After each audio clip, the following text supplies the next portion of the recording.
one that jumped out at me. It's called Tactical Grit, and I'm here with the owner, Doug. How you doing, Doug? I'm good, thank you. Thank you. I'm intrigued by your display here. You want to tell me a little bit about what you guys offer? Sure. What we offer is a brand new product to the market. Think of it as the Purell of the firearms industry. It is a completely waterless, lead neutralizing hand cleaner. It feels like and acts just like a hand sanitizer.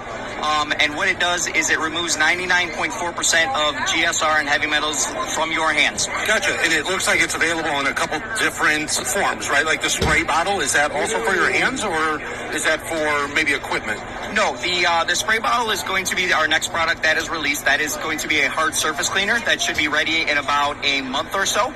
Just getting final approval. But the next step in the process, obviously, is if you're cleaning your weapon at home or you have a range and you want to clean up, using the same scientific formula that we've used in our hand cleaner, transferring it to a surface cleaner. Okay, fantastic. Let me ask you this. What is the importance? Why did you come up with this? Well, we are all avid shooters. We all have families, and obviously the importance of lead removal, starting with the paint and everything else. We just did a lot of research on the effects that it will have on you from a long-term perspective, the effects it has on young children and everything else. And it just kind of became a side mission to figure out a way to help people stay a little bit safer while enjoying shooting. And how long have you guys been doing this? We are a brand new company. We have been in R&D for about 14 to 16 months.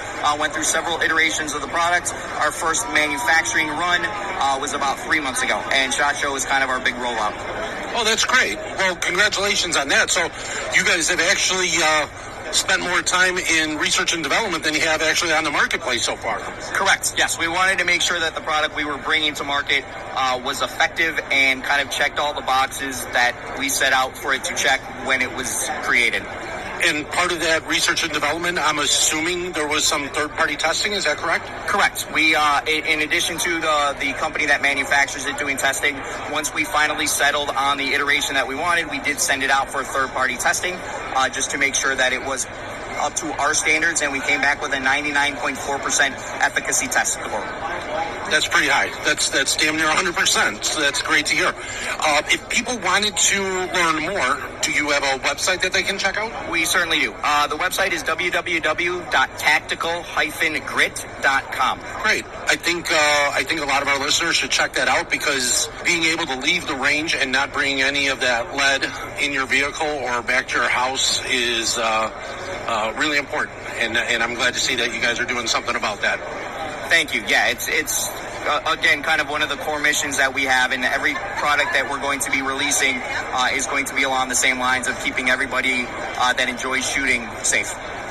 Well, Doug, we wish you the best, and I really appreciate the time. Thank you very much. Of course. Thank you, Joe. So that conversation I had with Doug was actually prearranged meeting for SHOT Show, because I'd reached out to him before going out there. And I think out of all the interviews, that's the only one that I prearranged. The rest were kind of spontaneous, me walking by and checking out and having a conversation with somebody. Super nice guy. Product, from what I looked at there, I'm also a real big fan of this product. And I guess I preface it with this. I've been shooting firearms for a long time now, very avidly the past, say, 8 years, give or take. But there's a ton I don't know about the entire industry, right? This is something that I never gave a lot of weight to until fairly recently, because it was brought up to my wife when she was at one of the events she went to about lead mitigation while still at the range. So there are some shooters that will actually change shoes and whatnot.